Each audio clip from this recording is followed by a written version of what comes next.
진중권의 직직직 썰썰썰. 만약 내가 한동훈에 참모라면 교수님은 어떤 조언 주시겠는지요? 뭐 신문 보니까 지인들한테 출마한다라고 메시지를 보냈다고 하는데 나한테 안 보낸 거 보니까 나는 지인도 아닌 모양인데 무슨 참모까지 가겠습니까? 네. 그냥 한마디입니다. 목숨을 걸어라. 그다음에 보수 재건의 목표를 분명해야 됩니다. 크게 세 가지가 있거든요. 일단은 당이 재건하기 위해서 뭡니까? 올바른 노선을 가야 된다는 거죠. 윤호에겐과 단절해야 된다는 겁니다. 그 노선 위에서 당에 단합을 해야 되는 거예요. 그래서 화합할 방안을 마련해 둬야 되는 겁니다. 그다음에 사보다 공을 앞세워야 된다. 그러니까 예. 이걸 하는 과정에서 또다시 개밥 싸움에 빠져서는 안 된다는 겁니다. 자기 편을 잘라내는 공정성의 기준 이걸 갖다 유지하겠다. 이 세 가지 메시지를 내서 보수 재건의 필요성과 그 명분들을 갖다가 유권자들한테 설득을 해놔야 되는 거고 그걸 네. 통해서 자기에 대한 그 비토 감정들이 많이 남아 있잖아요. 그걸 극복해야 됩니다. 그렇게 주문하고 싶어요. 만덕동에 집을 얻었다라고 그렇게 알려지고 있고요. 대구가 아닌 부산을 선택한 배경, 이유 궁금합니다, 교수님. 생각해 보세요. 어디 갔습니까? 시장 갔었죠. 네. 그다음에 라이온스 경기 응원 갔었죠. 아, 자이언츠요. 자이언츠 네, 네. 자이언츠 삼성이구나 라이온스. 네. 자이언츠 응원을 갔었고 그 다음에 또 거기 가가지고 뭐 버스 정류장에 앉아가지고 중학생들하고 얘기하는 장면 이런 것도 올리고 인상적이었습니다. 그 다음에 또 서병수인가 이분 또 만나러 갔지 않습니까? 전 부산시장입니다. 그래서 이분 만나고 뭐 이런 행보를 보게 되면 아 그리로 갈 것이다라는 게 다 예측이 되지 않겠습니까? 아니나 다를까 그 자기 SNS에 올렸더라고요. 북고에 있는 만덕에 집을 구했다. 무슨 얘기겠습니까? 거기서 이제 정치를 시작하겠다라는 선언을 한 거죠. 예. 그래서 말을 들어보니까 아직 그게 확정된 건 아니잖아요. 아직까지 하나의 가능성이 있는 건 뭐예요? 전재수 씨가 사퇴를 늦게 함으로써 선거를 갖다 뒤로 밀어버리는 수가 아직 남아있거든요. 그래서 아직 확정적으로 선거 자체가 열리는지가 결정되지 않은 상태에서 출마 선언하기가 좀 거시기하다. 예의가 아닌 것 같다. 다만 이곳 북구갑 시민들의 삶을 조금이라도 나아지게 하기 위해서 최선을 다해올 그런 마음은 갖고 있다. 네. 사실상의 출마 선언을 한 거죠. 지금 사실 출마 선언을 할 수 있는 상황은 아니잖아요. 예. 왜냐하면 열리는지 안 열리는지가 확정이 안 된 상태인데 그럼에도 불구하고 딱 이런 얘기를 했다는 것은 사실상 출마 선언을 했다라고 볼 수가 있는 거고요. 그렇군요. 사실상 이 공식 발표는 안 했습니다만 만덕동에 부산 만덕동이 만덕 터널로 유명한 곳이기도 하고요. 그러다 보니까 만덕 선언이다. 예. 만덕 출마다. 이런 이야기도 나오고 있는데 교수님께서 계속 이제 이 지역을 분석을 해 주셨습니다만 전재수 의원의 지역구고요. 상당히 전재수 의원의 영향이 강할 수 없습니다. 한동훈 전 대표로 볼 때도 만만치가 않죠, 이 지역이요. 예. 사실은 왜 부산을 선택했는가 또 하나의 그 유력한 선택지가 어디였습니까? 대구였거든요. 예. 근데 대구 같은 경우에는 좀 불확실해졌지 않습니까? 예. 특히 주호영 의원이 결단을 늦게 내린 거예요. 음. 사실은 처음에 자기가 컷오프 됐을 때 그때 아예 그냥 무소속 선언을 딱 하고 탈당을 하고 무소속 출마를 선언하고 그 다음에 한동훈과 연대를 얘기를 했으면은 뭔가 달랐을 텐데 그동안에 냉중 가만히 있었거든요. 예. 냉중 가만히 있고 지금 그 가처분 신청한 것도 기각이 돼버린 상태 속에서 뒤늦게 그 얘기를 꺼낸 거예요. 민기적. 네. 근데 이제 차는 떠나버린 거죠. 거기서 두 명, 세 명의 후보가 나가게 되면 사실은 김부겸 당선이 확실시 되거든요. 그런 상황에서 그거를 이제 선택지에서 지워진 것 같고 대구는 이분이 이제 말이 뭐라고 했냐면 대구는 당연히 보수의 중심이지만 보수 재건을 이뤄낼 수 있는 동남풍이 불기 위해서는 부산에서 바람이 불어야 한다.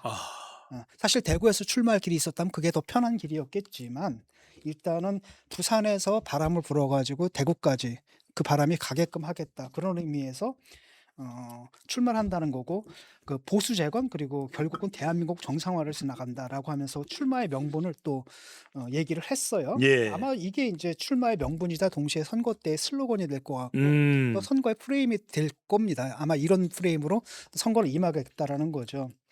지금 전재수 의원이 있는 그 지역구죠. 부산 북갑 같은 경우에는 지난번에 사실 다 질 것 같았는데 막판에 그 부산 지역에서 한동훈 당시 대표가 가서 선거 유세를 해가지고 역전을 시켰지 않습니까? 예. 그 여론조사에선 10% 정도 뒤지는 걸로 나와 있는데 결과적으로 10%를 앞서는 일종의 역전, 대역전극이 거기서 벌어졌단 말이죠. 아마 이제 그것도 한동훈 전 대표가 부산에 가면 내가 좀 좋은 기운을 받는다라고 말한 이유 중에 하나였을 것 같아요.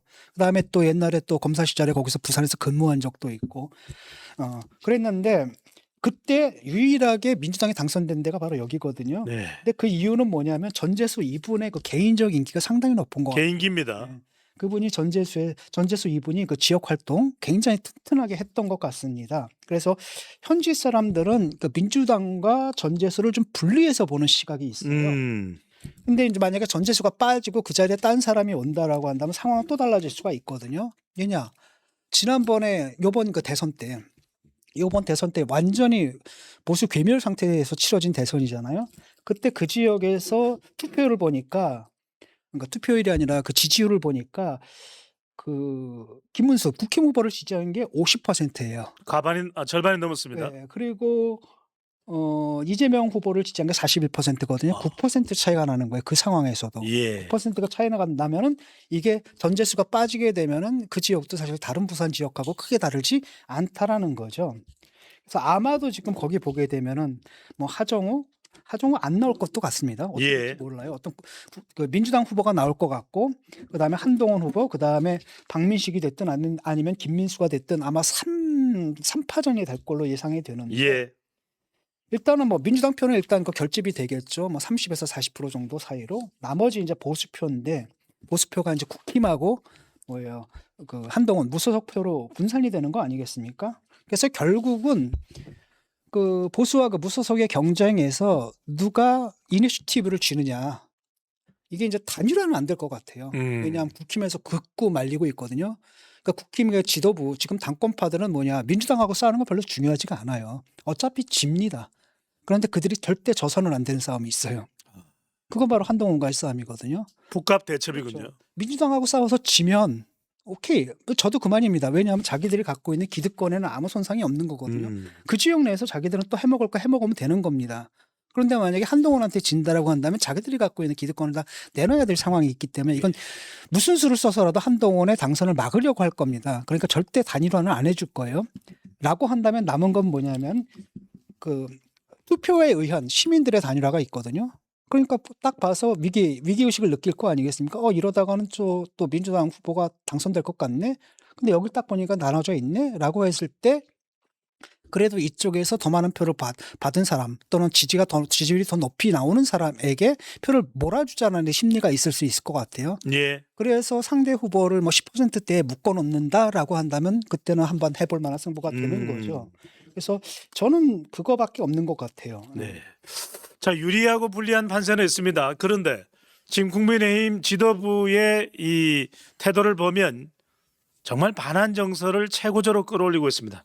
한동훈 도우면 끝장내 버리겠다. 한동훈 전 대표가 만났다고 하는 서병수 전 부산시장입니다. 지난 총선에서 출마를 했던 인물이기도 하고요. 부산 북갑 당협위원장 전 부산시장 서범수 의원의 형님입니다. 위원장직을 박탈시켜 버렸네요. 예.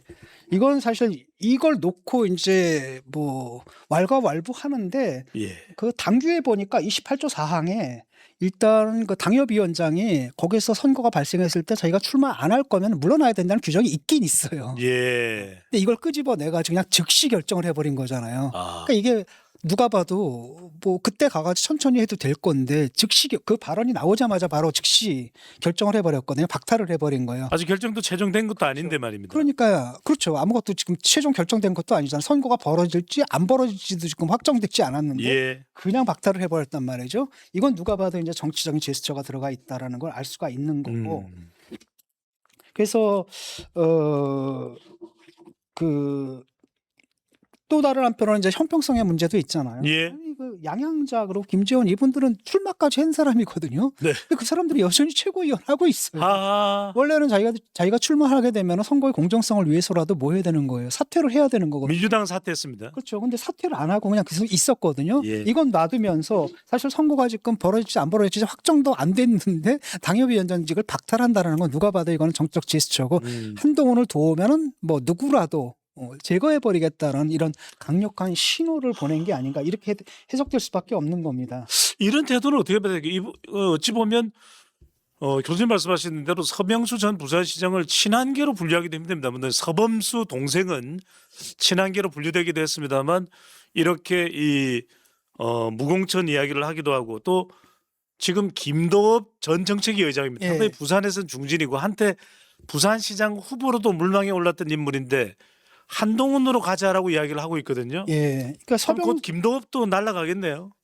뭐 날릴 게 없을 거예요 아마. 그건 예컨대 무슨 당협위원장이라든지 당협위원장이 있겠지만 의원이잖아요 지금. 예. 그러니까 그건 좀 곤란할 것 같고 그다음에 이분은 뭐 거기서 선거가 발생하거나 그런 건 아니잖아요.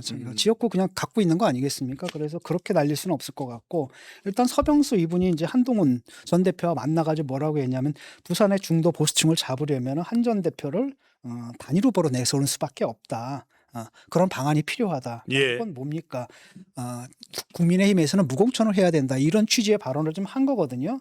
그래서 무공천을 해서 한동훈을 당선시킨 뒤에 한동훈을 복당시켜야 된다. 여기까지 주장을 한 거예요. 이게 이제 심기를 건드린 거죠. 그러니까 바로 당협위원장직을 확 박탈을 해버린 거고 예. 거기에 이제 김도우 의원이 어젠가 오늘인가 또 기자회견을 했어요. 예. 기자회견을 하면서 뭐라 그랬냐면 3자 구도가 되면 승리가 어렵다. 그런데 민주당이 이기는 것보다 저희가 후보를 내지 않고 한 전 대표가 선거에 임하는 것도 하나의 방법이지 않겠는가. 예. 이런 차원에서 내가 제안을 한다라고 했거든요. 아. 이분 생각은 뭐냐면은 3자 구도가 되면 부산시장 선거에까지도 부정적 영향을 미친다라는 거예요. 3자 구도가 되면 사실 국힘이 이기기 힘들게 되잖아요. 예. 그런 상황이 돼버리면 그런 분위기가 어디까지 옮겨붙는 겁니까? 부산시장 선거에까지도 옮겨붙기 때문에 만약에 이 선거에서 예를 들어서 지역구 선거에서 전재수 지역구에서 국힘이나 또는 무소속 후보가 앞서는 걸로 나오고 민주당을 앞서는 걸로 나오게 되면 뭐 박형준 후보 같은 경우에는 뭐가 되는 겁니까?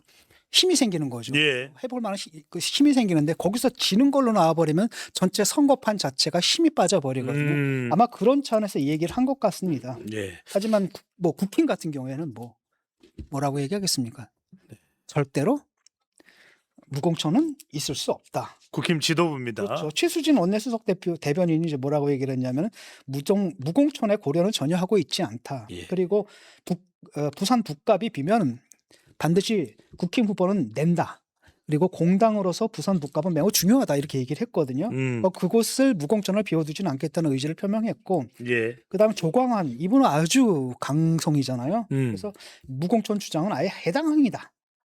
라고 좀 얘기를 하고 있습니다. 네, 그러니까 대역 제인이다. 그렇죠. 네. 이 사람들에게 중요한 것은 민주당과의 싸움이 아니거든요. 민주당한테 져도 좋다. 그러나 한동훈은 절대로 당선되게 놔둬서는 안 된다라는 거죠. 결국은 민주당한테 패배하는 것은 우리한테 타격이 없다. 하지만 한동훈이 승리하는 것 그것은 우리한테 엄청난 타격이 된다. 이걸 이제 본능적으로 알고 있는 거죠. 그래서 이런 식으로 방어를 하고 있는 겁니다. 절대로 안 된다. 모비딕 한동훈이 돌아오는 순간 그것은 경천 동지다. 이것이 지금 장동혁 지도부의 의중이다. 이렇게 파악을 할 수가 있는데 그러다 보니까 자객 공천설이 나옵니다. 근데 실제로 이 부산 북갑이라고 하는 지역 정서에 자객이 될 수 있을지 아니면 정말 자객이 아니라 자객을 꿈꾼 낭만 자객이 될지. 자, 지금 많은 여론조사에서 이 부산 북갑에 자주 대입이 되고 있는 국민의힘 후보는 박민식입니다. 왜냐하면 전 보훈부 장관이고 이곳에서 출마를 했던 적이 여러 번 있기 때문입니다. 두 번 당선되고 두 번 낙선했죠. 근데 교수님 여기에 뭐 김민수 최고위원이 자객 공천설에 떠오르는데 뭐 경기도 하남갑이라면 모르겠습니다만 경기도 지역에 이 거주를 하고 있으니까요. 기반을 두고 있으니까요. 근데 부산 북갑에 자객이 됩니까? 이거는 어떤 문제냐면은 박민식 이분이 떠났었거든요. 그러면서 거기서 뭐라고 얘기를 했냐면 나는 이제 부산 사람이 아니라 서울 사람이다 이렇게 얘기를 했던 바가 있어요. 그러니까 이제 그렇게 말을 해놓은 상태에서 다시 자기 지역구로 꾸역꾸역 기어 들어오는 게 먹히겠느냐 이런 우려는 있거든요. 하지만 본인은 지금 벌써부터 아주 오래전부터 좀 구석구석을 뒤지면서 선거운동에 이미 들어가 있는 상태예요. 근데 문제는 뭐냐면 저 사람들 생각에 좀 아스트랄하잖아요. 박민식이 뛰고 있지만 박민식은 또 이렇게 뛰다가 나중에 한동훈하고 또 단일화를 해줄 수도 있다. 이렇게 생각하는 것 같아요. 그러니까 그 우려를 갖다 불식하려면은 절대로 한동훈과 단일화하지 않을 후보를 내야 된다. 여기서 이들의 목표는 뭡니까? 거기서 선거에서 승리하는 게 아니거든요. 한동훈을 낙선시키는 거란 말이죠. 그렇기 때문에 절대로 단일화하지 않을 후보가 누가 있겠는가라고 하면 이제 김민수겠죠. 그래서 이제 김민수 공천 얘기가 나오는 건데 뭐 이렇게 된다라고 한다면 한동훈의 입장에서도 훨씬 편하죠. 이런 강성이 나와준다면 보수 재건의 프레임을 딱 걸고 그다음에 그게 이제 먹혀 들어가기 참 쉬운 대립구도가 되는 거고 그다음에 김민수가 나온다면 아마 이 사람의 그 지지율을 10%대로 묶어놓는 것도 충분히 가능하거든요. 예. 그럼에도 불구하고 저 사람들이 지금 사고 방식이 굉장히 아스트랄하거든요. 저 뭡니까 박민식 쟤도 믿을 수가 없어. 나중에 알아 자기 또 불리해지게 딱 단일화에 또 동의를 해줄지. 예. 이러면 안 되잖아요. 그렇죠? 큰일 나잖아요. 그러니까 그런 우려를 갖다 불식시키기 위해선 누구냐? 확실히 믿을 수 있는 사람? 네. 김민수를 내보내야 된다. 민식이 아니라 민수다. 그렇죠. 그런데 이 사람들이 항상 생각하는 걸 보게 되면 하여튼 그 머리가 이상하게 돌아가거든요. 항상 자기들한테 불리한 결정을 내려요.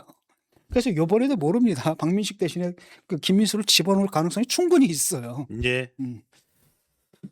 참 어떤 전략이 그려지고 있는지 어떻게 선거 판세를 분석하고 있는지 정말 아스트랄하다는 말씀 주셨는데 아리송합니다. 자, 이 상황에서 아까 교수님이 말씀하신 그 부분이 좀 궁금합니다. 하정우 AI 수석. 예. 본인도 지금 방송에 아주 적극적으로 참여를 하고 있어서 이 라디오 방송에도 출연해서 또 최근에는 안 나갈 것 같습니다만 뭐 또 인사 결정권자에 달려 있다. 지금 정청래 대표는 하정우 수석을 직접 만나겠다고 이야기하고 거듭 말씀드립니다. 배우 하정우가 아니라 이 청와대 AI 수석 하정우입니다. 어떻게 보시면 교수님 보시기에는 출마를 할까요, 안 할까요? 제가 볼 때는 이분은 개인적으로 나가고 싶어 하는 것 같아요. 아. 그런데 대통령이 좀 말리는 상황. 하하. 저는 그렇게 봐요. 아. 왜냐하면 본인도 원하지 않는다라고 하면 단호하게 얘기를 해야 되거든요. 근데 항상 말 끝에 뭔가 여운을 남기잖아요. 그건 그러니까 자기 스스로도 좀 나가고 싶은 마음이 있는데 지금 대통령이 예. 말리니까 못 나가고 있는 상황이 아이구나. 아니고요. 상황이 좀 복잡해졌습니다. 일단은 지난 9일인가 이재명 대통령이 그 회의하면서 뭐라고 그랬습니까? 하GPT라고 부르더라고요, 이분을. 하GPT 요새 이렇게 할 일이 많은데 누가 작업 들어오는 것 같던데 할 일도 많은데 작업 들어온다고 넘어가고 그러면 안 돼. 이렇게 얘기를 했어요. 예. 쉽게 말하면 작업 들어온다라는 거 민주당의 이제 정청래 대표가 계속 꼬시는 거죠. 예. 꼬셔가지고 뭐예요? 그 부산에 출마하라고 설득을 하는 중이었거든요. 그걸 이제 대통령이 안 거예요. 이재명이 이제 알고 그러니까 그러는 거 내가 알고 있는데 거기 넘어가면 안 돼. 보이지 마. 보이지 마. 딱 잘라 말한 거거든요. 그래서 이제 그 다음 날 이분이 이제 또 방송에 나가가지고 어제 대통령께서 딱 나한테 딱 일하라고 힘을 주셨으니까 네. 열심히 일해야죠. 대통령 말 따라야죠. 이렇게 얘기를 한 거예요. 그 다음에 또 다른 한편으로 그러다 보니까 이제 물 건너갔나 싶었는데 또 정청래가 뭐라고 얘기합니까? 80% 설득이 끝났다. 나머지 예. 8분 응선 넘었다. 2분 응선만 넘으면 된다. 라고 해서 거의 이제 설득이 끝난 것처럼 얘기했거든요. 그런데 이분이 다시 뭐라 그랬냐면 현 시점에서는 청와대에서 역할을 다하는 데 집중해야 한다. 네. 그다음에 참모는 기본적으로 의사결정 권한이 없는 자리다. 무슨 얘기야? 나는 나가고 싶은데 결정권은 나한테 없다는 얘기죠. 그다음에 또 물어봐요. 이제 아나운서가. 그럼 대통령이 판단을 맡길 경우에 너한테 맡길까? 넌 어떻게 하겠느냐? 그랬더니 대통령의 판단을 맡길 경우 국익에 가장 부합하는 방향으로 기준을 결정할 것이다. 라고 하면서 결국은 계속 물어보니까 예. 안 나가겠다라고 하는 거예요. 네네. 그래서 그때조차도 나는 청와대에 남는 쪽을 선택하겠다. 왜냐하면 부산 지역의 AT 전환도 중요하지만 현재 국가에서 추진 중인 국가 전략 역시 매우 중요한 상황이다. 그래서 나가지 않겠다라고 하는 거거든요. 예. 그다음에 정청래 얘기로는 80% 설득했다는데 무슨 얘기야 그랬더니 당에서는 무슨 기준을 갖고 있는 것 같은데 그게 뭔지 난 모르겠다. 그다음에 정청래한테 연락받았느냐? 근데 별도로 연락받은 것도 없고 앞으로도 정청래 대표를 만날 계획이 없다라고 해서 일단은 잘라 말한 거예요. 근데 왜 이렇게 됐느냐 하면 이게 아주 묘해졌거든요. 이재명 대 정청래의 힘겨루기가 돼버려. 그러니까요. 이재명 대 그러니까 여기서 만약에 참모로서 대통령 뜻을 거스르고 정청래 대표에 응하게 되잖아요. 예. 요청에 응하게 되면 뭐가 되는 겁니까? 반명이 되네요. 반명이 되는 거고 결국은 당정 관계 속에서 대통령과 당 대표의 싸움에서 누가 이긴 게 돼요? 당 대표가요. 당 대표가 이긴 게 되는 겁니다. 이러니 본인은 굉장히 곤란한 거죠. 그래서 나올 수가 없는 상황이 돼버린 것 같아요. 네. 어쨌든 간에 하정우가 불출마하게 되면 한동훈 측에는 유리하겠죠. 왜냐하면은 지금 하정우는 왜 지금 소환이 된 겁니까? 누가 소환한 거예요? 결국은 전재수가 소환한 거거든요. 왜냐하면 그 자리가 굉장히 어려운 자리라는 거예요. 예. 어려운 자리이기 때문에 자기가 원하는 대로 부산시장에서 부산시장 선거에서 자기가 원하는 대로 프레임을 짜려면은 엉뚱한 사람 오는 것보다 하정우 이런 사람이 와야 세대 교체도 되고 거기다 막 AI 뭐 이런 것도 있고 예. 선거하기 참 좋다라고 해서 요청해서 그걸 당해서 받아가지고 쑤셔본 거거든요. 찔러본 겁니다. 그랬는데 그걸 갖다 받아버리면 어떻게 되겠어요? 그걸 받아버리면은 대통령 체면이 말이 안 되게 되는 거죠. 예. 그전에도 계속 갈등이 있었는데 그때마다 누가 이겼어요? 정청래가 이겼거든. 그러니까. 근데 이번 같은 경우에는 그 결정권이 누구한테 있는 겁니까? 하정우 수석한테 있는 거예요. 그리고 하정우 수석은 누구 사람입니까? 여기저기 누쳐보는 게 아니라 대통령 편인 거거든요. 예. 어차피 예. 결정권 의사 결정권이 없어요. 예. 그러니까 거기 따라갈 수밖에 없게 되는 거죠. 다른 상황이었으면 이것도 사실은 누구예요? 뭐 다른 인물이었으면은 아마 이것도 정청래가 이겼을 가능성이 커요. 대북 송금 수사 윗선 개입 의혹 박상용 검사만으로는 부족했나요?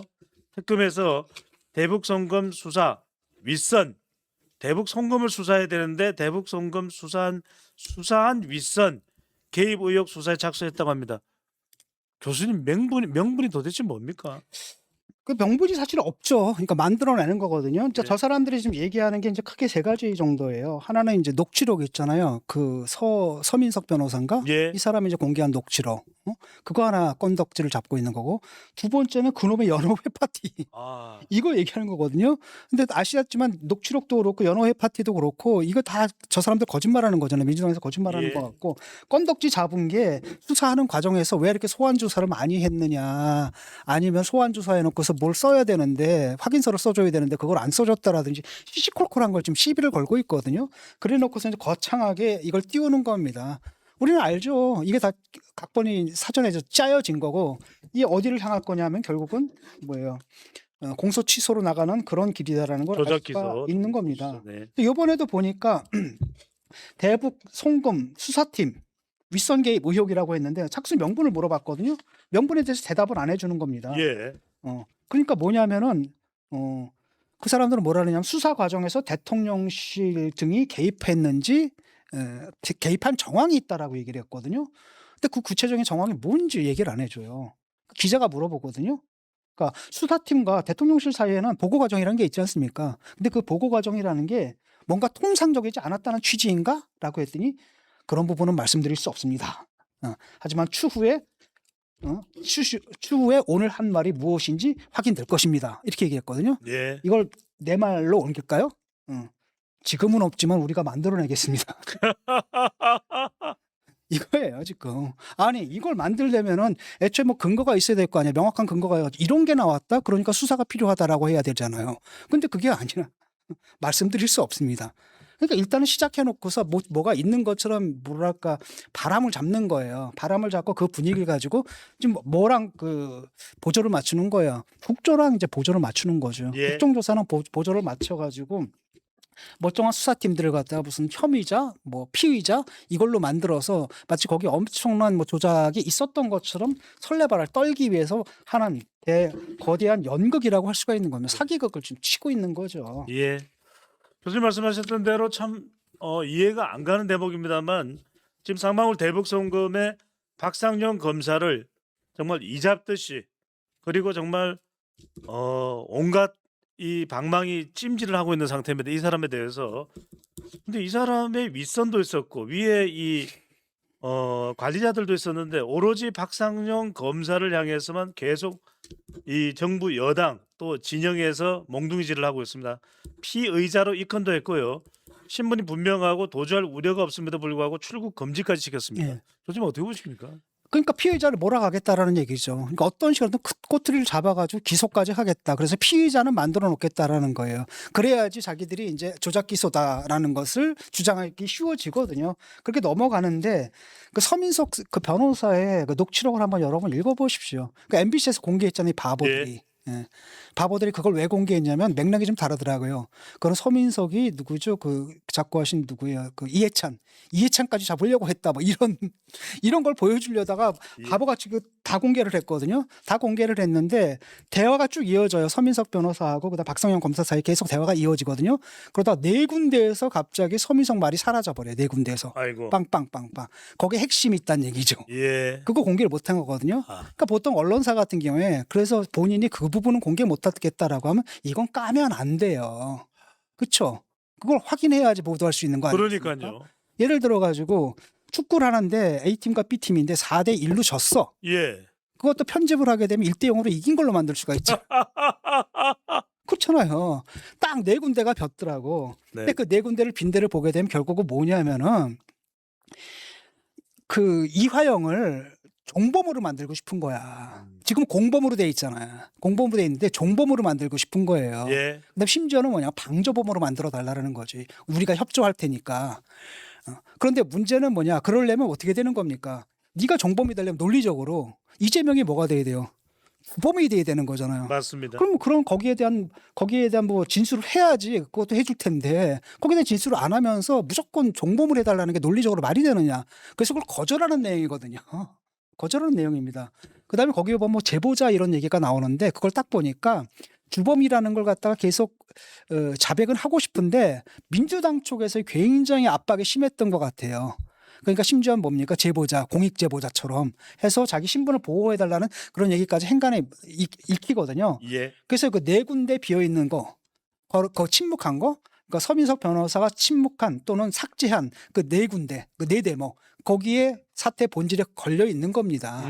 그러니까 거기 나오니까 표현만 가지고 이제 그거 가지고 막 공격을 해야 되는데 사실은 그 네 군데 비어 있는 그 부분이 진실이 숨어 있는 거거든요. 이걸 가지고 뭐 회유를 했다 이건 있을 수가 없는 겁니다. 예. 거기 그걸 가만 내용을 보게 되면 저쪽에서 먼저 제안을 한 거잖아요. 서민석이 제안을 딱 했는데 당신의 제안이 법리적으로 말이 안 된다는 얘기를 하고 있는 것뿐이에요. 근데 그걸 가지고 회유를 하려고 했다. 근데 회유한 것도 아니거든요. 거기서 그 박상현 변호사가 검사가 뭐라고 얘기를 하냐면은 차라리 그냥 다 부정했으면 좋겠다. 그럼 나도 빨리 끝나고 그다음에 또 서민석 변호사가 뭐라 그러냐면 나도 처음에는 국정원 문건을 보기 전까지는 8만 달러가 다 무죄인 줄 알았다. 예. 근데 자기가 딱 읽고 나니까 뭐예요? 800만 달러. 800만 달러. 800만 달러고 읽고 나니까 이거는 빠져나갈 수 없다는 걸 자기도 알았다는 걸 자기 입으로 얘기를 해요. 그때 박상현 검사가 뭐냐 그거 말고도 쌍방울 회의록이 있습니다. 그걸 보게 되면 제3자 뇌물까지 성립이 가능합니다. 이렇게 얘기를 하거든요. 예. 그러니까 증거 조작된 게 아니에요. 그러니까 거기서 보게 되면 나중에 뭐냐면 나도 편하겠다. 빨리 좀 그냥 아니라고 차라리 해버려라. 몽땅 다 부정해라. 그럼 나는 그냥 빨리 사건 끝낸다. 그런데 당신 뭐냐 아니라고 하는 것도 아니고 또 기라고 하는 것도 아니고 계속 미적미적 끌어가지고 나도 골치 아프다는 얘기를 하고 있거든요. 예. 근데 바로 이제 그런 맥락을 가지고 이 사람들이 왜곡을 시킨 거죠. 그다음에 뭐 그 연호회 파티? 그건 누군가요? 무슨 회장이 그걸 봤다고 얘기한 거 아닙니까? 그 검사실에서 거나하게 연호해 놓고 술 파티 벌이는 걸 내가 봤다라고 했는데 김성태 쌍방울 전 쌍방울 회장을 말씀하시네요. 아니요. 그 사람 말고 딴 사람이 봤다라고 얘기했거든요. 근데 문제는 뭐냐면 날짜를 조사해 보니까 그 사람은 그 시간에 그 날짜에 구치소에 있었어요. 네. 그래서 결국은 그 연호회가 뭐가 되는 겁니까? 연호 덮밥이 된 거잖아요. 액수를 보니까 8,000원에서 15,000원 사이라는 거죠. 예. 통상적으로 국가 돈으로 나라 돈으로 피의자들한테 조사받으면서 사주는 그것에 이제 불과한 거거든요. 네. 그다음에 이제 민주당 애들이 가가지고 또 시연을 또 해요. 또 술 따라가지고 막 담고 그걸 23분 만에 해야 되는 겁니다. 카드에 찍힌 게 그 소주 산 게 언제 찍혔냐면 6시 37분에 찍혔거든요. 예. 그럼 6시 37분에 그걸 갖다 사서 생수를 사가지고 따른 다음에 버린 다음에 그 안에 다시 채우고 이걸 가지고 반입을 하고 그걸 가서 술판을 벌린 다음에 거기서 흥건하게 얼굴이 붉어지도록 취하게 건하게 마신 다음에 그다음에 회유를 해가지고 진술을 번복을 시킨 다음에 냄새를 팍 없애고 왜냐하면 그 설주환 변호사가 7시에 딱 들어오거든요. 왔을 때는 아무 일도 없었다라고 아무 일도 이야기를 없었거든요. 했거든요. 그러니까 23분 안에 그걸 몽땅 다 처리한다는 게 말이 되냐라는 거예요. 냄새가 안 났다라는 것은 네. 교수님 뭐 페브리즈를 많이 사용했을까요? 아니 그 시간이면은 회덮밥 먹을 시간이나 돼요? 네. 그것도 안 되잖아. 그렇잖아요.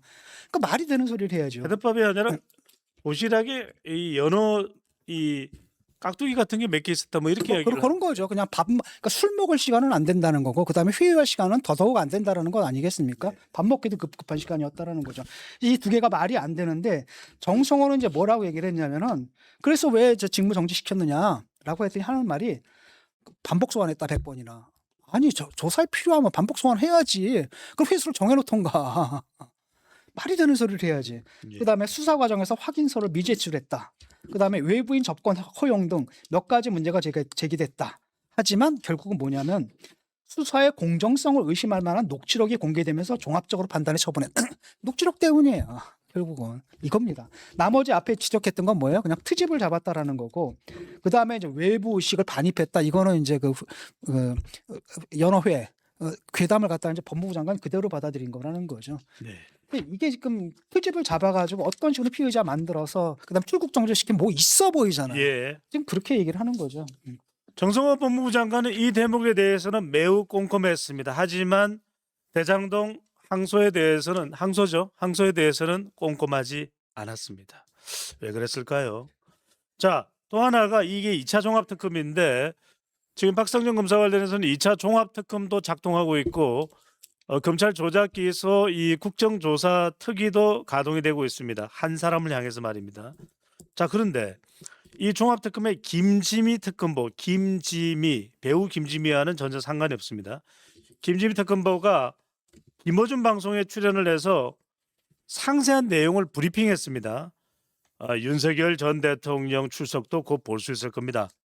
이게 여러분들이 원하시는 뭐 이런 식의 설명을 했습니다. 그러니까 포토라인을 또 세우겠다라는 거죠. 예. 근데 지금은 드러난 건 없거든요. 드러난 건 아까 아마도 트집을 잡을 겁니다. 트집을 잡아서 조사는 할 거예요. 근데 거기서 뭐가 나올 것 같지는 않거든요. 생각을 해보세요. 그걸 압력을 내면 대통령실에서 어디한테 연락을 했어야 되는데 그렇잖아요. 그런 게 하나도 나온 게 없거든요. 예. 근데 이분들은 이미 결론을 정해놨다라는 거예요. 그러니까 일단은 조사를 해본 다음에 대통령을 부를 필요가 있는지 없는지를 판단해야 되잖아요. 근데 이미 판단 끝난 거야. 판단 끝내놓고 여러분들이 보시는 원하시는 장면을 보여드리겠습니다. 좀 이렇게 한 거거든요. 그러니까 이게 이제 정치적인 하나의 쇼에 불과하다는 것을 자기들 스스로 지금 얘기를 하고 있는 거고, 여기에 대해 가지고 사람들이 막 지적을 하죠.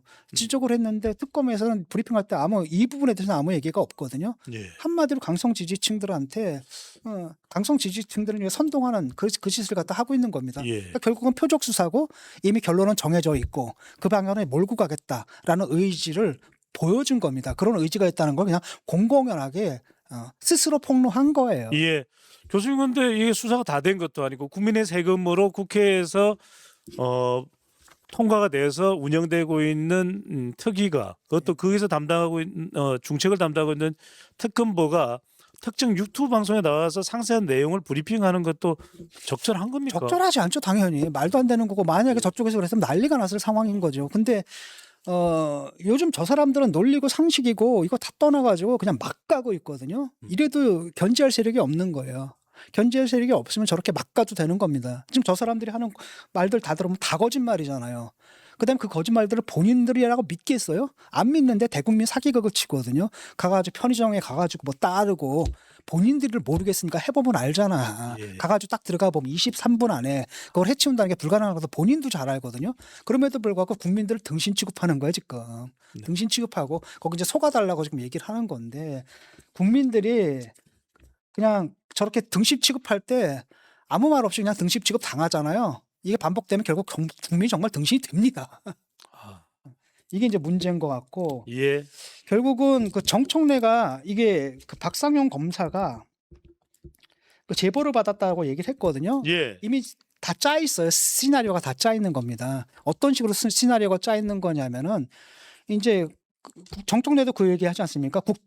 조작 기소, 국정조사가 끝난 다음에 이제 특검으로 가겠다. 요것만 특검입니다. 그렇죠. 근데 문제는 뭐냐면, 아니 지금 뭐 국정조사가 끝나지도 않았잖아요. 네. 끝난 다음에 결과를 가지고 특검을 갈 건지 안 갈 건지 판단해야 되는데 이미 특검을 간다라고 방향을 정해놓은 거예요. 각본 있는 드라마입니다. 각본이 정해진 겁니다. 그럼 특검을 만들려면 또 특검을 도입하려면 뭘 만들어야 돼요? 특검법을 만들어야 되잖아요. 근데 그 특검법에다가 구절을 넣는다라는 겁니다. 어떤 구절을 넣냐면은 특검의 조사 결과 조작 기소의 증거가 나오면, 흔적이 나오면 공소를 취소할 수 있다라는 구절을 딱 넣겠다라는 거예요. 그러니까 이거 끝난 다음에 특검하고 거기서 말도 안 되는 걸 또 트집 잡아가지고 이게 증거라고 얘기를 하겠죠. 네. 그다음에 나중에 이제 법원에서 다 기각당하겠지만 그럼에도 불구하고 무리하게 또 기소까지 하겠죠. 네. 그다음에 기소가 되지 않았느냐? 여기 증거가 나오지 않았느냐? 그래서 공소시효로 가겠죠. 그러면 이제 정성호가 이건 나도 어쩔 수 없네요 하고 이제 받아들이겠죠. 안 봐도 자동문이네요. 자동문 이게 다 시나리오가 이미 다 짜져가지고 그 시나리오에 따라 가지고 민주당 의원들이 지금 적극적으로 메소드 연기들을 좀 하고 있는 겁니다. 연기가 후져가지고 속이 다 들여다 보이는 게 문제지. 예. 자, 이런 상황에서 공수처가 또 나섰습니다. 공수처가 또 박상영 검사 수사에 착수한다. 법 왜곡죄다. 직권 남용입니다. 공수처는 하늘에 비바람이 불어도 땅이 이 만 곳에서 또 천만 곳에서 구멍이 나도 오로지 독립적으로 객관적으로 공명정대하게 수사하는 것이 공수처인 줄 알았는데 지금 공수처의 태도를 어떻게 봐야 됩니까, 교수님?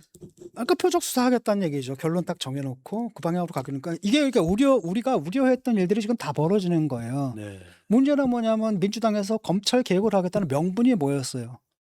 검찰이 특정 정권의 개가 되어가지고 정치적 수사를 한다는 거 아니겠습니까? 예. 근데 지금 검찰은 지금 없애놨잖아요. 예. 근데 지금 뭡니까? 공수처화하고 그다음에 특검이 뭘 하고 있어요? 정치적 수사를 하고 있거든. 이거 그다음에 이렇게 노골적으로 정치적 수사, 그다음에 이렇게 노골적인 편파 수사 이런 게 그다음에 이렇게 노골적으로 무리한 수사가 과연 옛날 정치 검찰 시절에도 있었냐라고 생각해 보세요. 이거는 좀 완전히 상상을 초월하는 규모잖아요. 이런 것들을 자기들이 하고 있다라는 거예요. 자기들이 원래 그래서 검찰 개혁이 필요하다라고 얘기를 했는데 그 짓을 자기들을 위해서 자기들의 이익을 위해 가지고 자기들이 없애려고 했던 일을 갖다 울트라 하이퍼로 불려가지고 완전히 제도화해가지고 계속 하고 있거든요. 지금 특검도 몇 개 이제 특검이 아예 상시화됐잖아요. 기억도 안 납니다. 상시화됐거든요. 네. 그러니까 그 옛날 검찰 특수부가 하던 일을 갖다 그거보다도 훨씬 더 과격한 형태로 더 무지막지한 형태로 공수처하고 그다음에 특검에서 그걸 하고 있는 거예요. 이러려면은 검찰 개혁 뭐 하러 했어 이런 얘기가 나오는 거죠. 교수님 말씀을 듣노라면 특검이 특수부 검찰을 줄인 말이 아닐까. 실제로 라는 특검에서 지금 일하는 거 검사들 다 그러니까 특검에서 일하는 것들도 결국은 다 검사들이잖아요. 검찰청에서 빼와가지고 지금 어떤 상황이냐면 미제 사건이 1년 만에 2배가 늘어났어요.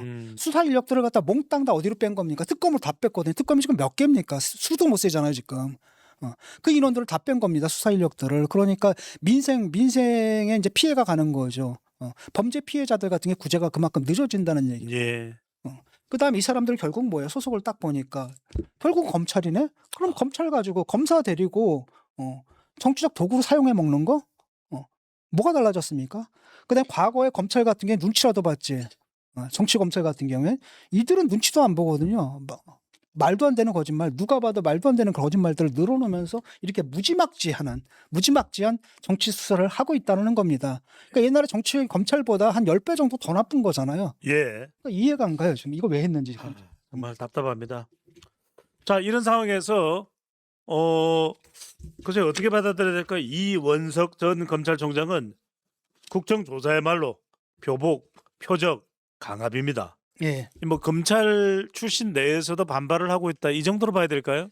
그렇죠. 이거 당연히 반발이 나와야 되는 거고 지금 그러니까 검찰들이 지금 그걸 잃어버린 것 같아요. 이렇게 용기 내지는 의지 내지는 의욕을 잃어버린 것 같아요. 우리가 아무리 뭐 항의를 한다 그래가지고 문제가 해결될 것 같지는 않다라고 해서 지금 다들 의욕을 잃어가지고 몇 사람 빼고는 지금 발언조차 안 하고 있는 상태거든요. 그번에도 얼마 전에 봤더니 아니 검찰총장 대행이 어떻게 합니까? 직무정지 이걸 갖다 요청을 하잖아요. 난 그거 막 충격을 받았거든요. 박상정 직무정지입니다. 원래 검찰총장은 뭐 해야 되는 겁니까? 보호해야죠. 보호해야 되는 거거든요. 그거 정치적 외압으로부터 검찰을 보호할 임무를 갖고 있는데 자기가 나서가지고 그 짓을 하는 걸 보고 전혀 완전 충격을 받았거든요. 그래서 과거에 이제 당연히 이원석 전 검찰총장이 그렇게 얘기하는 건 너무나 당연한 얘기고 이게 상식인데 이제는 뭐 상식이 아닌 시대가 되어버린 이게 이제 뉴 노멀이 되어버린 거예요. 장동혁 대표는 미국행 태평양을 건너서 2박 4일인 줄 알았는데 5박 7일 날짜도 더 앞당겼습니다. 그래서 취재진들도 일정을 못 잡고 장면을 대부분 놓쳤다라는 이야기도 나옵니다. 이 중대한 시기에 지방선거가 이제 코앞에 다가온 시기에 공천 파장이 일고 있는 시기에 교수님 장동혁 대표가 미국을 왜 갔을까요? 그걸 아무도 몰라요. 그걸 아무도 몰라요. 지금 미국에 갈 수 있는 상황이 아니잖아요. 그렇죠?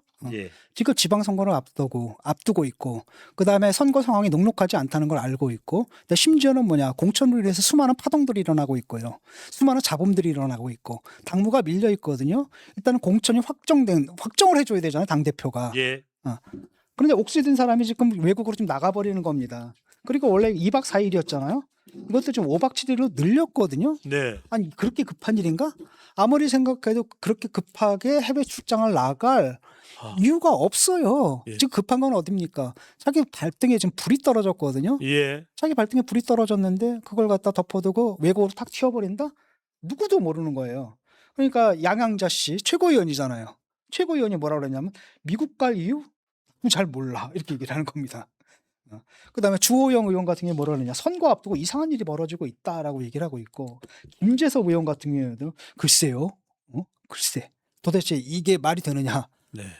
뭐 저보고 말하라고 한다면 글쎄요라고 말하겠습니다라고 얘기를 했고 한동훈 전 대표가 같은 경우 미국의 유권자가 이제 거긴 왜 가느냐라고 좀 얘기를 한 겁니다. 근데 이제 국힘 사람들이 이제 그 당권파 같은 경우에는 이걸 또 어떻게 옹호하는 거냐면 예. 한미 동맹의 굳건함을 국제사회에 알리기 위해서 갔다. 네. 이게 무슨 얘기예요? 한미 동맹의 굳건함을 알리는 건 대통령이 할 일이지. 야당 대표가 거기서 뭐해? 네. 그 자기 인지도가 국제적 인지도가 없어요. 뭘 알려 국제사회에? 국제사회 사람들은 누군지 모르는데 그냥 듣보잡이거든요. 국제 나가면은. 그다음에 이제 정부의 외교 실책을 바로잡기 위한 목적이 있다. 그러는데 무슨 실책이 있었죠? 외교 실책이? 얼마 전에 있었던 그 SNS 그 논란을 말하는 건가? 뭐 대통령의 네. 이스라엘 관련 발언일까요? 근데 그건 목적이 아니다라는 건 왜냐하면 이 일정들은 그 전에 잡힌 거잖아요. 그 있기 전에 잡힌 거잖아요. 예. 그러니까 그것도 이유가 안 되는 겁니다. 그다음에 호르무즈 해협에 26척의 배가 지금 묶여 있다. 그러려면 왜 미국을 가 이란으로 가야지. 네. 그렇잖아요. 그다음 한다는 얘기가 뭐냐면 군군 신신 부부자자 이게 무슨 말이냐면 임금은 임금의 일을 하고 신하는 신하의 일을 하고 그러니까 아버지는 아버지의 일을 하고 아들은 아들의 일을 해야 된다라는데 그래서 자기는 예. 당 대표 일을 해야 된다라는데 아무리 생각해도 그게 왜 당 대표의 일인지 모르겠거든요. 지금 대구 이 공천을 수습해야 되는 게 우선일 텐데. 그렇죠. 그 공천 수습을 하는 게 당 대표의 일이잖아요. 지금 폐쇄기 짙어가는 그 선거에서 어떻게 하면은 전세를 뒤집을까 이걸 고민을 해야 되는 거고 공천을 둘러싸고 지금 당의 갈등이 좀 벌어지고 있거든요. 이걸 수습을 해야 되는 거고 그나마 지금 이루어지고 있는 공천들 매듭을 져야 되는 거잖아요. 예. 그다음에 또 뭐 해야 됩니까? 선거 전략을 짜야 되는 거거든요. 그런 걸 해야 할 사람이 지금 팔자 좋게 선거 얼마 안 두고 그냥 2박 4일이었던 걸 또 늘렸어. 네. 5박 7일로 늘려가지고 미국 가가지고 뭐 누구도 만나고 이 짓을 왜 하는지 정상적인 이유에서는 네. 하나도 설명이 안 되거든요. 근데 제가 생각할 때는 딱 이유는 그거밖에 없는 아, 이유가 나왔습니다. 뭐냐? 일정이 없는 거예요. 아. 할 수 있는 일이 없어요 지금. 지금 이쯤 되면은 지금 정청래는 어떻게 하고 있습니까? 전국 곳곳 돌아다니고 있죠. 지금 동진 전략도 구사하고 동진 전략 있습니다. 막 전국의 곳곳에 돌아가면서 예. 선거 운동을 좀 하고 있잖아요. 예. 근데 이분은 지금 갈 데가 없는 거거든요. 아. 불러줄 데가 없어요. 얼마 전에 인천에 또 뭐예요? 그 현장 최고위 열었을 때 어떻게 예. 했습니까? 이상한 소리가 나왔거든요. 거기서. 아수라장이 됐죠. 아수라장이 됐거든요. 이러니까 아무 데서도 불러주지를 않는 거예요. 온다라고 하면은 이 사람이 온다라고 한다면 다들 아니다 오지 말라 이런 분위기거든요. 그럼 당대표의 지금 일정이 다 비어 있는 겁니다. 그럼 미국에 가서 머리를 좀 식히고 온다 이렇게 봐야 될까요, 교수님? 골치도 아픈 거죠. 네. 골치도 아픈 겁니다. 공천 파동 이런 거 골치도 아프고 그러니까 약간 도피성 외유가 돼버린 겁니다. 지금 그래도 뭐라도 하는 척 해야 된다라고 해서 일단 나간 거고 예. 그 다음에 이제 왜 나갔냐 하니까 이제 말도 안 되는 이유들을 드는 거죠. 뭐 한미 동맹이 어쩌고 저쩌고 아니 한미 동맹인데 그걸 왜 선거 앞두고 네. 그러니까 딱 이유는 그거 하나밖에 없습니다. 아무데도 불러주는 데가 없는 거예요. 아무데도 그가 오기를 원하는 데가 없어요. 예. 그러니까 당대표 일정이 다 비어버리는 겁니다. 저쪽은 지금 정청래는 막 사방팔방 다 뛰어다니고 있는데 그런 상태에서 지금 뭐라도 해야 되는 거잖아요. 아. 그러니까 미국 나가가지고 그 얘기를 하는 거죠. 예. 국민의힘에서는 장동혁 대표가 15일 백악관을 방문한다고 얘기하고 있는데 뭐 트럼프 대통령이랑 일정이 잡힌 겁니까? 그건 모르죠. 그 트럼프 대통령 과연 만나줄까 싶기도 하고 네.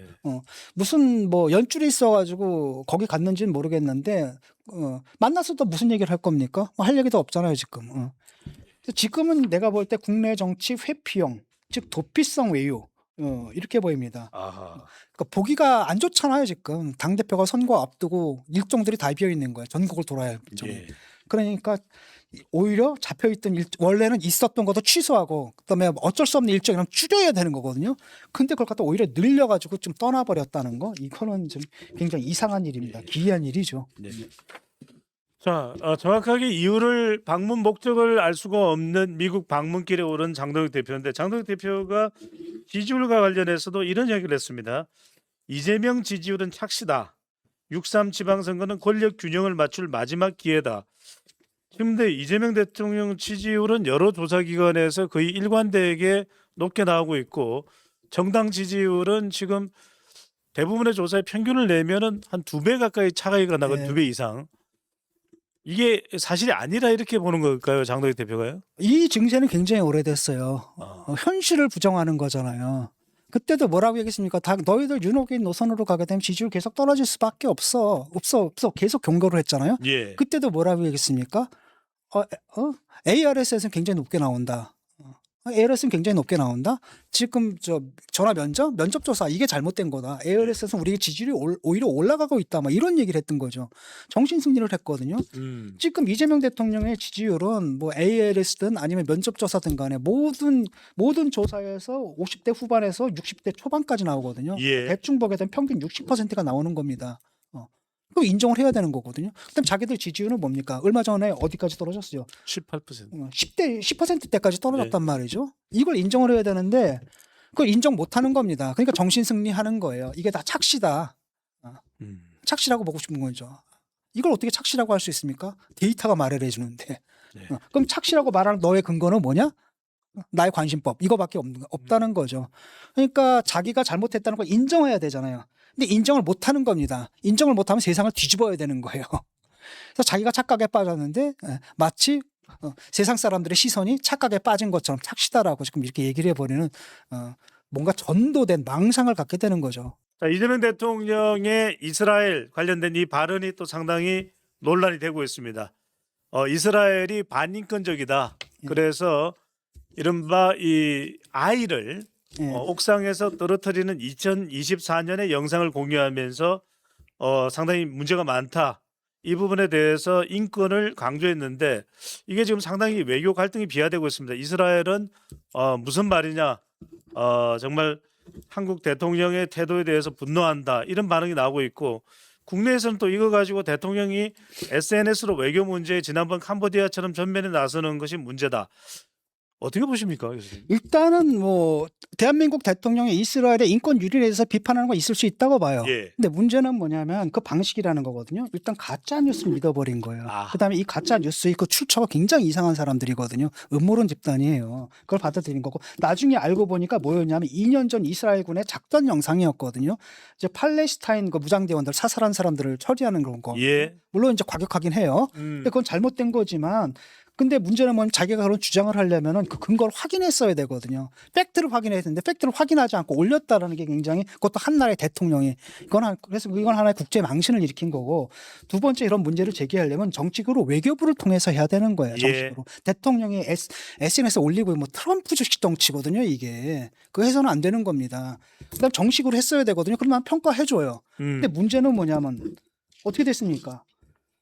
그리고서는 유엔에서 그 이스라엘에 대한 그 인권 결의안 거긴 또 기권을 해버렸네요. 뭐야 이거는. 그다음에 이스라엘에서 발끈해가지고 얘기가 나왔잖아요. 예. 그럼 거기서 그거 실수한 건 잘못인데 이렇게 해명을 해야 되는 거잖아요. 근데 그게 아니라 내가 이런 뜻이었는데 그걸 몰라줘서 유감이다 또 이렇게 했거든요. 그러니까 실수를 했으면 실수한 부분에서 일단은 자기가 인정을 하고 그럼에도 불구하고 이런 취지였다라고 설명을 해야 되는데 끝까지 또 사과를 안 하더라고요. 이것도 좀 꼴불견이었죠. 네. 이게 이제 문제라는 겁니다. 사실. 예. 또 하나는 뭐냐 이러다 보니까 또 온갖 또 그러니까 방귀 끼면 옛날에 했잖아요. 각각 시원하시겠습니다. 아부하는 것처럼 또 예. 이걸 또 뭐 이재명의 한순이 막 이렇게 또 칭찬하고 나는 일부 지식인들의 행태를 보게 되면 역겹다는 생각이 들거든요. 예. 뻘짓한 거예요. 그냥 뻘짓한 겁니다.